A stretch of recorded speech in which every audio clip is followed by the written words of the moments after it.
Bonjour à toutes et à tous. Donc pour me présenter rapidement, je m'appelle Mathias Apsigoda, je fais une thèse sur l'engagement écologique des jeunes à l'ère du numérique et j'interroge particulièrement la question de la réputation et de la présentation de soi dans le mouvement de Youth for Climate que je vais prendre le temps de présenter rapidement.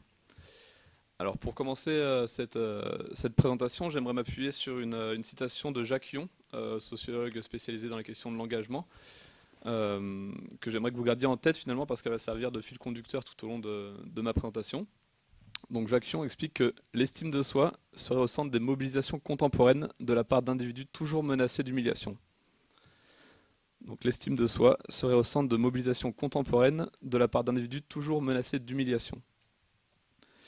Je ne vais pas revenir très longuement sur ma méthodologie, on pourra en parler éventuellement dans les questions après, mais j'ai croisé l'outil de l'entretien semi-directif en rencontrant une soixantaine de jeunes avec l'observation en ligne, donc sur le réseau Discord, qui est un réseau qui a été réapproprié par ces jeunes de Youth for Climate dans le but de s'organiser en interne et d'organiser le mouvement en interne.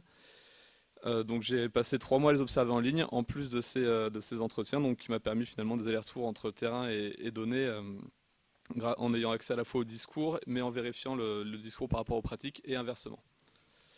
Donc j'aimerais revenir sur 3 principaux axes de ma recherche aujourd'hui avec vous. Juste avant de commencer, donc pour ceux qui ne connaissent pas forcément Youth for Climate, c'est un mouvement assez récent qui date de 2019, qui a été, dont Greta Thunberg est la figure, on va dire, emblématique, qui est composée principalement de jeunes engagés pour l'écologie. Voilà, en quelque sorte, c'est un mouvement aussi, un mouvement qui se veut horizontal, qui se veut autonome, qui se veut non violent et non hiérarchique, comme on a vu un petit peu ce matin, qui est découpé en plusieurs groupes. Donc un premier groupe national qui donne les directives aux groupes locaux, qui sont souvent représentés par une ville ou par une région en France.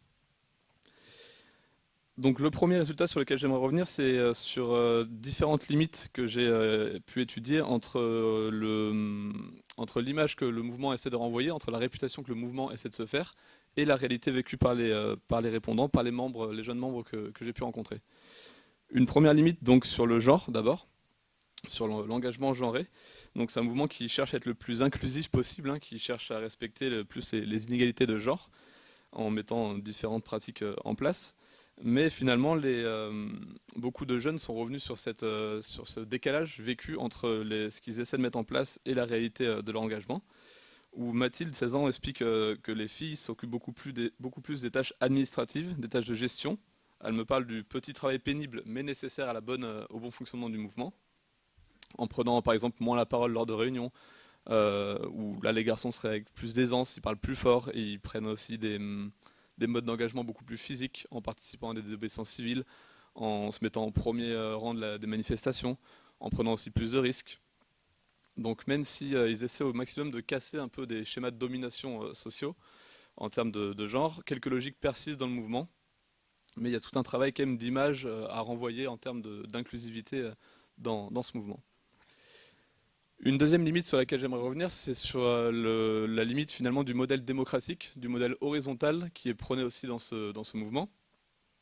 Donc là, je peux citer directement un Grégoire, 17 ans, qui nous parle finalement de fausse horizontalité et de hiérarchie cachée, où il explique que certains modérateurs expérimentés par le temps qu'ils ont passé dans le mouvement, ils finissent par expliquer qu'une hiérarchie implicite s'est mise en place et qu'un petit groupe d'individus finit par prendre les décisions pour l'ensemble du groupe local dans lequel ils sont. Donc c'est un niveau de hiérarchie et des responsabilités qui sont acquises avec le temps et aussi des droits sur les réseaux sociaux assez suffisants, on va dire, pour gérer le groupe local par encore une fois un petit groupe d'individus, un groupe restreint.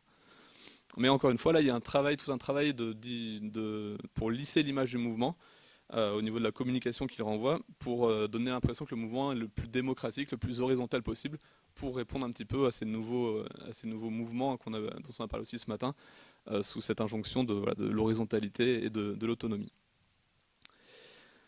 Certains de ces jeunes, de ces anciens finalement membres de Youth for Climate, expliquent que leur engagement des fois est tellement dense, ils ont tellement de responsabilités en fait à leur niveau, qu'ils vont comparer leur engagement à un travail, à une forme de travail.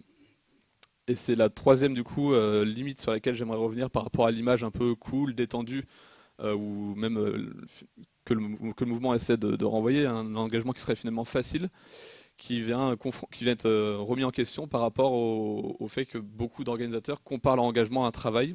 Donc ça passe par le champ lexical. Dans les entretiens, on a retrouvé des mots comme job, taf, collègue, management d'équipe, vie professionnelle, programmer des réunions, etc., etc. Et avec aussi et surtout en fait un sentiment d'épuisement, comme Jocelyn en parlait tout à l'heure, face en fait à la surcharge de travail qu'il y a à produire pour la bonne organisation du mouvement. Donc il y a un sentiment d'être dépassé, d'être débordé, d'être épuisé. Certains vont même raconter qu'ils ont sacrifié du temps de sommeil, du temps, quitte à passer des nuits blanches la veille d'organisation, de manifestation, sacrifier du temps d'études, sacrifier du temps familial, jusqu'à arriver à ce fameux burn-out militant qui est presque, enfin, ou du moins les pauses sont presque des choses classiques retrouvées dans les carrières de ces jeunes militants. Donc deux interprétations qu'on pourrait proposer à cette surcharge de travail, ça pourrait être un petit peu répondre pour ces organisateurs à l'image ou du moins essayer d'atteindre la réputation du vrai militant, entre guillemets bien sûr, le militant qui s'investit énormément, qui passe beaucoup de temps à travailler dans son mouvement. Donc répondre à cet objectif social, mais aussi répondre à quelques injonctions modernes, par exemple de dépassement de soi, de performance ou encore de disponibilité. Finalement, autant d'injonctions qu'on peut retrouver dans le monde professionnel également.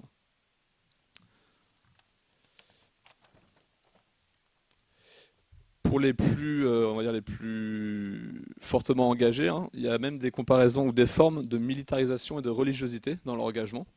Donc militarisation, encore une fois, dans le champ lexical ou même dans leur perception de leur engagement, ils vont parler de QG de combat, de guerre de la visibilité, de profiteurs de guerre, de stratégie contre la surveillance d'un ennemi, qui peut être la police, l'État ou une grande entreprise.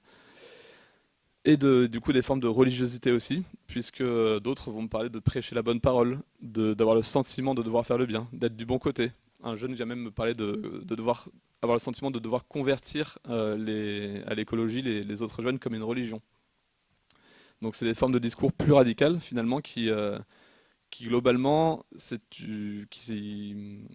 où le mouvement finalement a pris aussi un virage un peu plus radical qui a provoqué une polarisation, un délitement parce que certains jeunes ne voulaient pas être associés, ne voulaient pas que leur réputation individuelle colle à la réputation collective du mouvement devenue un peu plus radicale, par exemple en participant à des désobéissances civiles ou d'autres formes d'action illégales.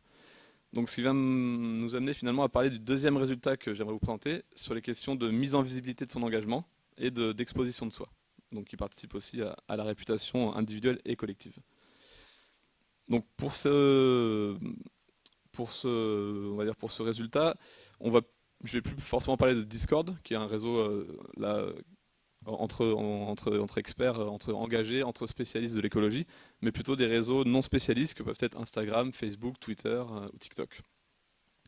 Donc il y a deux échelles au niveau de la mise en visibilité que j'ai pu repérer. Une échelle individuelle, donc qui joue au niveau du profil personnel du jeune, où là beaucoup de jeunes m'expliquent vouloir avoir la volonté finalement d'associer leurs idées leurs idées écologiques à leur profil personnel, donc en partageant des publications de Youth for Climate par exemple, mais toujours dans l'idée de ne pas rendre visible directement l'engagement. C'est-à-dire qu'ils vont partager ces publications dans des espaces sur les profils qui peuvent être éphémères par exemple ou qu'il faut aller chercher, comme peuvent être les stories ou les highlights.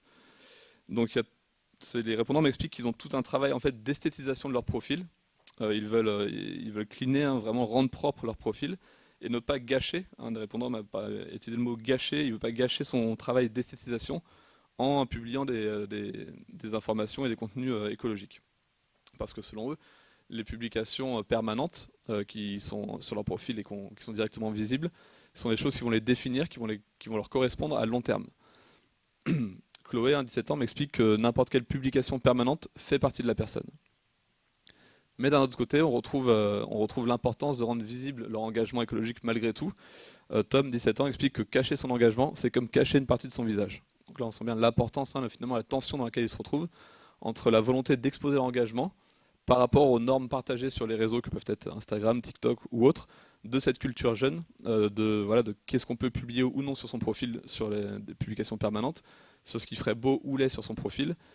Et dans leur discours, finalement, les contenus et les publications écologiques n'ont pas forcément leur place dans les publications permanentes, soit parce que l'actualité écologique de la manifestation va plus être à jour, puisque c'est un problème situé dans l'espace et dans le temps, soit parce que du coup elle va vite être démodée, soit parce que ça ne va pas être en cohérence avec leur travail d'esthétisation de leur profil, ou soit tout simplement parce qu'ils ne souhaitent ne pas être repérés comme militants écologiques sur leur page.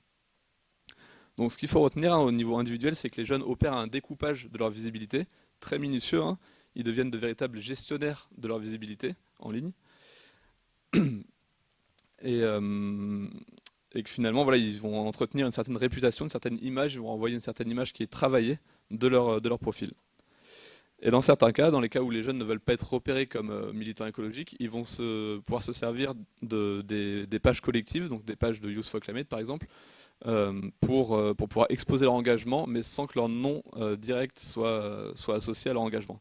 Donc ce qui m'amène à parler de la deuxième échelle de mise en visibilité, qui est l'échelle collective, où là le but des pages collectives, c'est d'informer, de sensibiliser, de produire, de créer, de produire du contenu écologique, avec pareil des techniques de communication très précises, très réfléchies, avec toujours cette idée d'esthétiser leur profil, avec des publications permanentes qui doivent attirer l'œil, qui doivent être agréables à voir. Les jeunes comparent même ces pages sur les réseaux à des vitrines modernes, les vitrines du mouvement qu'ils doivent aménager selon différentes techniques, donc on pourra revenir plus tard, pour créer ce qu'ils ont appelé finalement la fabrique de l'attention. Donc à travers ces deux échelles que j'ai pu étudier, on se rend compte que les jeunes développent une certaine expertise de leur visibilité, un certain savoir-faire sur les réseaux, mais que malgré ce travail qui peut être des fois très minutieux, il n'est pas rare que certains jeunes soient critiqués ou aient des retours négatifs en fait, sur leur publication, sur leur création, etc. etc. Ce qui découle du coup de ces jugements, on va dire, de leurs pairs, qui va découler des peurs, des craintes, mais aussi des risques chez les jeunes à exposer leur engagement. Donc c'est le troisième et dernier résultat que j'aimerais partager avec vous sur les différents risques à l'engagement et les différents risques à l'exposition de son engagement en ligne et hors ligne. Donc une typologie assez rapide de 3 types de risques finalement qui ont été retrouvés dans mes terrains. Un premier risque physique, bien sûr, avec les situations d'intimidation ou d'harcèlement physique, aussi les questions de violence et de confrontation lors des manifestations. Un deuxième type de risque qui vont être les risques moraux. Donc là, je en ai un petit peu parlé, mais finalement ce sont tous les risques qui peuvent tourner autour de la stigmatisation, où les jeunes vont être étiquetés, ils vont se sentir perçus comme différemment, ils vont être discriminés à cause de leur engagement, jusqu'au point que certains vont devoir mentir par rapport à leur engagement, ou devoir le cacher.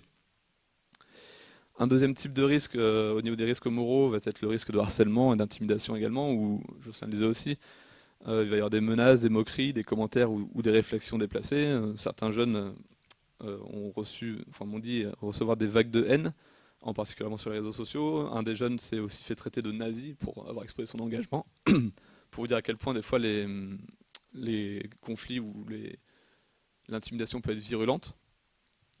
Un détail aussi qui est assez intéressant, qui m'a particulièrement intéressé moi sur les intimidations, c'est que certains intimidateurs vont même jusqu'à chercher ce qu'on appelle les bios Instagram, donc c'est les petites présentations qu'on a, le petit court texte explicatif qu'on a sur notre profil Instagram.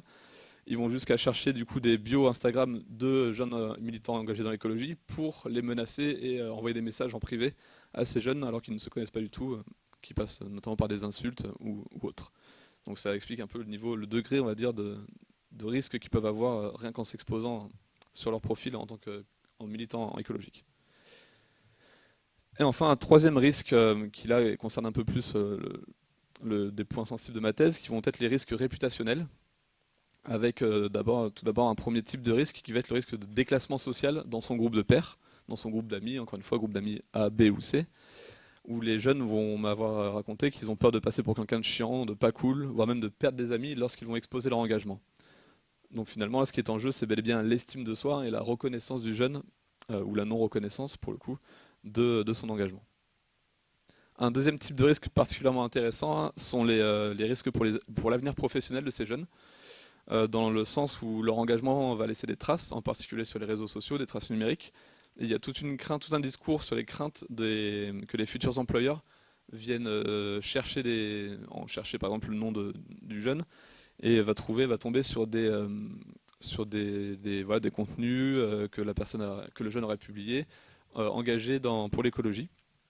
Donc Natacha, 17 ans, explique ne pas vouloir abîmer sa réputation, par exemple scolaire, voire même sa future réputation professionnelle, avec les contenus écologiques.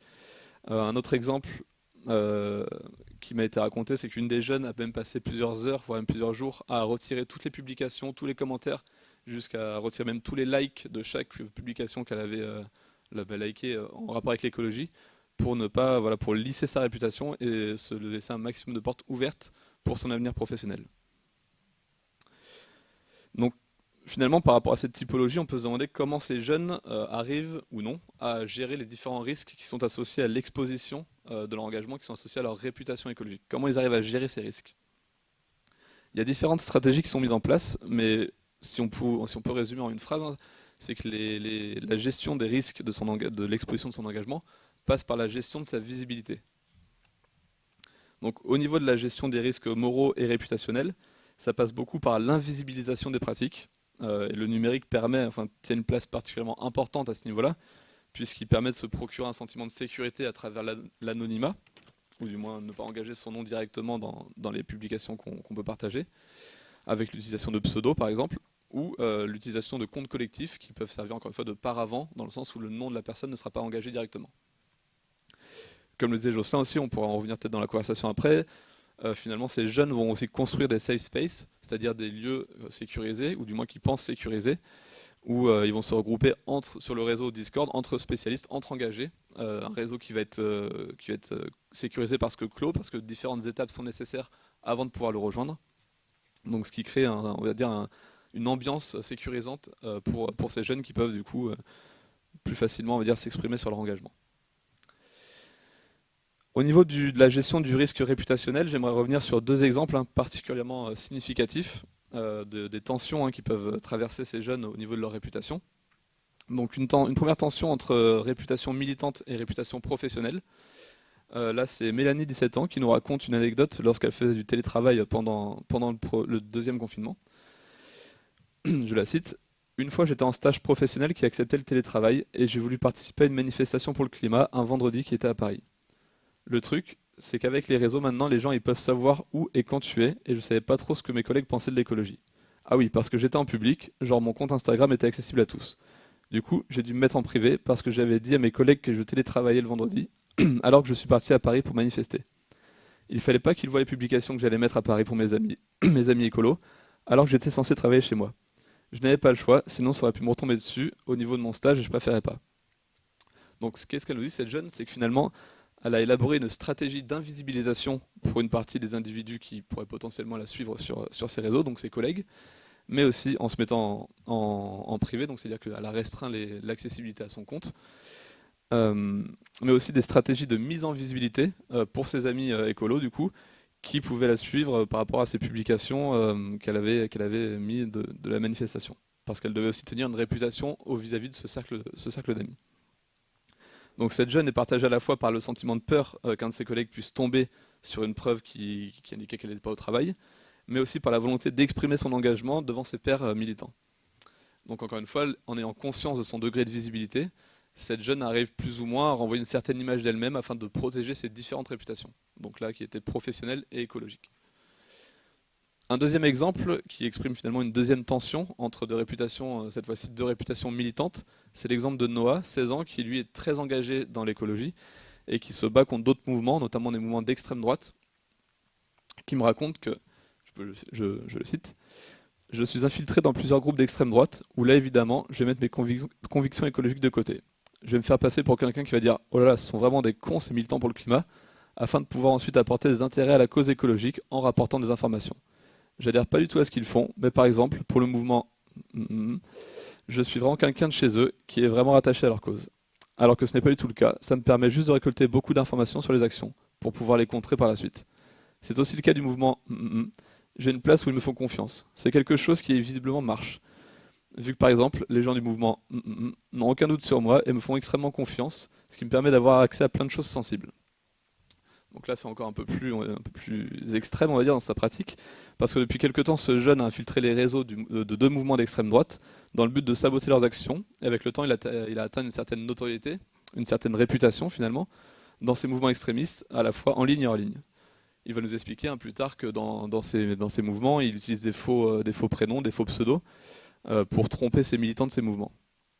Donc il y a véritablement une démultiplication réputationnelle qui joue ici, au niveau de son identité, afin de pouvoir jouer sur deux tableaux à la fois.